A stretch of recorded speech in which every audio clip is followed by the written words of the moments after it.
Air travel is truly amazing. Because of it, it's easier than ever before to see the world and all its incredible cultures.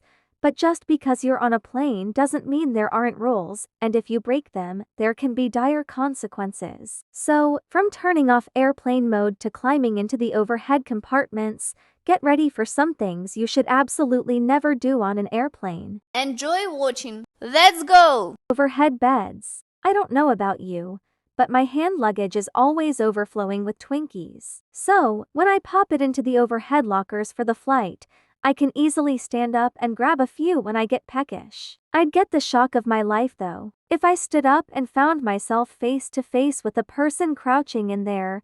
Yep, it should be obvious that the overhead bins are for luggage, not humans. Surprisingly, however, many people still try to clamber into them. Even more surprisingly, it's flight attendants that are the biggest culprits. Sometimes they do it as some kind of newbie initiation ceremony, other times just for the gram, which is weird but relatively harmless. On one Southwest Airlines flight back in 2019, an attendant even sat in an overhead locker and greeted passengers as they boarded. Sometimes, however, it's not so harmless.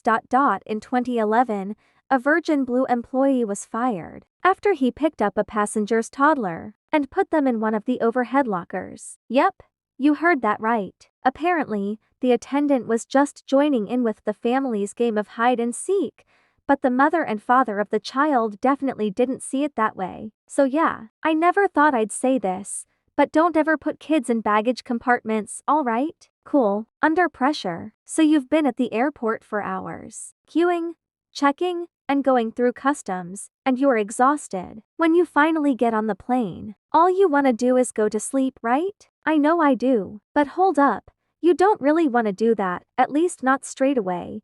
You see, when a plane takes off, the air pressure inside the cabin changes rapidly. This makes the pressure outside your ears different to the pressure inside and creates a vacuum, preventing your eardrums from vibrating normally. If you've ever experienced it, you'll know that uncomfortable, blocked sensation. The good news is, you can easily fix it by yawning or swallowing. These actions open the eustachian tube in your ears, which is the thing that regulates pressure, allowing air in and easing the pressure. Simple. If you're asleep, however, you can't do this. And if you leave the pressure to build and build, it can get really bad really fast. I'm talking dizziness, nosebleeds, and even permanent hearing loss. Yikes. So, yeah, try to keep those tired eyes open until the plane is safely in the sky, then you can sleep as much as you want. Just make sure you wake up in time for the landing, because the air pressure shifts again when you descend. Geez, spoil shorts. My last vacation got off to a poor start. I'd only just boarded the plane when the flight attendant told me I had to take off my Batman costume or leave. It turns out airlines have dress codes. What's more, different airlines have different codes, and these can change depending on the country you're flying to. Geez, confusing or what? See, some countries, like Indonesia, are predominantly Muslim, and as such dress more conservatively than other places. So if you're flying there, it's polite to cover up before getting on the plane. But it's worth looking into clothing guidelines before getting on any flight.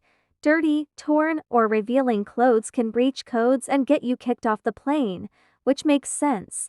But sometimes so can things as benign as flip-flops. Seriously. Let's go! Back in July 2021, Turkish bodybuilder Deniz Saypenar made headlines when she tried to board an American Airlines flight to Miami. Apparently, her shorts were too short, so she was duct taped to one of the chairs and left there. Okay, not really. She was just denied entry onto the plane. Somebody actually was duct taped to a seat for a very different reason, but you'll have to stick around to find out about that. Anyway, after being refused onto the plane, Saypenar was understandably upset and took to social media to vent her frustrations. According to the bodybuilder, she wasn't dressed offensively at all, and the whole thing was an attack on her freedoms as a woman. What do you think? Were the airline staff right, or has Saypenar got a good point? Would a man have been refused entry if he was wearing the same outfit? Let me know your thoughts down in the comments. No signal. No problem. You've probably heard the horror stories about what'll happen if you don't put your cell phone on airplane mode during a flight. Planes will fall from the sky, chaos will ensue. Well, you'll be glad to hear that's not quite true. But you should still turn it on. When you do, it blocks the phone from searching for signal. Some pieces of pilot's equipment use the same radio frequencies as cell phones and tablets to function. So when your phone looks for a signal, it can intervene and disrupt them. Think of it like tuning an old-school analog radio. When two stations are on a similar frequency, they can interfere with one another and make the signal unclear. It's the same thing here. And pilots need this equipment to tell how far they are from the ground during takeoff and landing. Pretty important stuff. Indeed, back in January 2017, the pilots of a Boeing 737 lost all of their map displays and computers while they were in flight. Whoa! Miraculously, they managed to get the situation under control and avoid crashing, but investigators reckon someone's cell phone signal could have been to blame. As scary as this whole thing is, no planes have ever actually crashed from cell phone interference, at least not yet. However, it's still a good idea to text your mom after the flight, not during. Hello, this is your captain speaking. Don't even think about putting that phone on airplane mode right now though. Hit those like and subscribe buttons instead. That way, when we land, you'll never miss another amazing video like this one. All done? Okay. Enjoy the rest of your journey, Phantom Flyer. Now, I've been on quite a few flights in my life, and they've all been pretty boring. American actor, Emerson Collins, definitely can't say the same though. In September 2022, Collins was on board a plane when suddenly he started hearing this.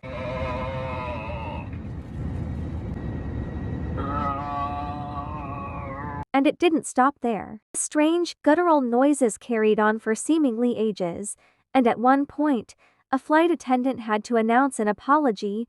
Ladies and gentlemen, we realize there's an extremely irritating sound coming over the public announcement. The flight deck is trying to troubleshoot, trying to turn it off, so please be patient with us.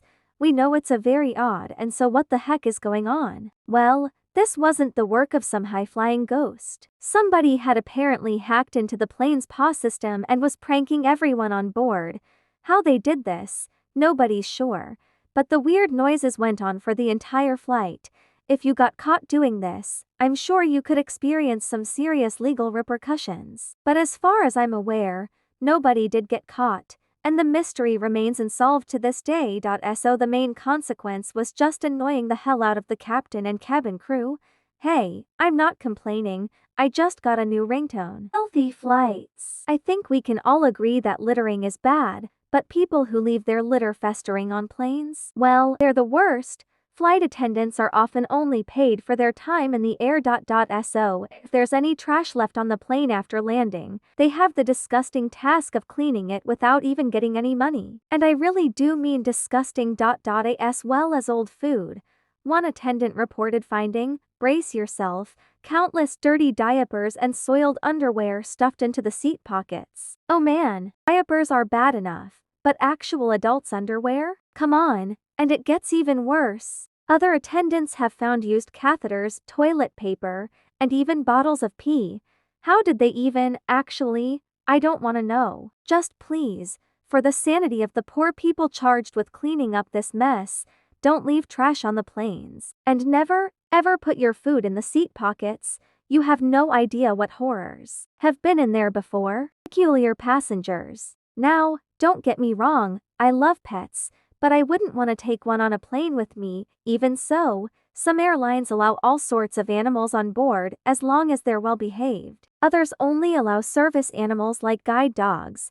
But to get around this, people begin bringing their non-service pets on board and claiming they were service animals so that the critters could travel for free. You're talking guide horses, peacocks, and even pigs, and these so-called service animals would often run amok, pooping everywhere, being noisy, and generally causing chaos. Jeez. Because of this, a new law was passed banning all service animals other than dogs from flying, but some people argue this is unfair on those who genuinely rely on them.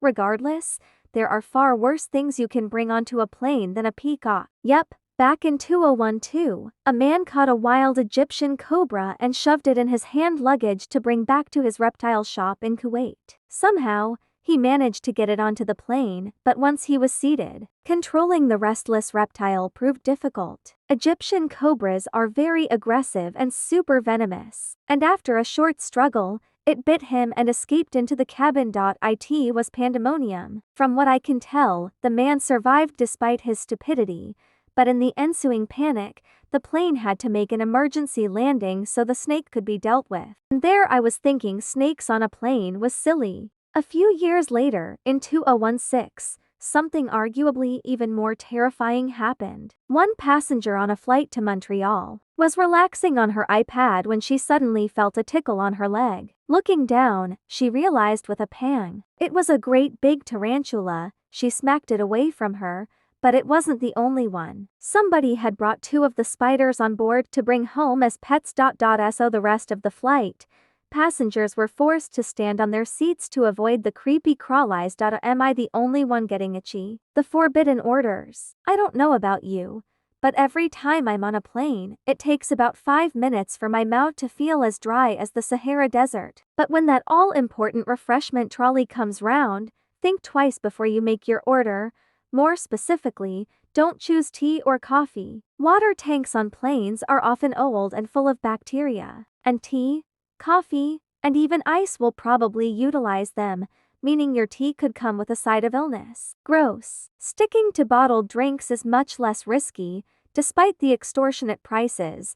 If you're old enough to drink alcohol though, there's even more to watch out for. When you're 12,000 feet high in the air, there's far less oxygen than there is on the ground. The pressurized cabin ensures you can breathe, but you're still more likely to feel lightheaded and nauseous. If you combine that with a good slosh of booze, it can get out of hand fast. In June 2021, a passenger got so drunk, he tried to bite a member of the cabin crew and had to be locked inside the airplane washroom. What? I mean, I get a little peckish after a few beers, but a kebab usually does the trick. Regardless, the man was sentenced to 20 months in jail for both the assault and his intoxicated state. Because even if he hadn't bit anyone, he still would have been breaking the law. It's a criminal offense to be drunk on a plane. And after that story, I can definitely see why. Please like, share, subscribe.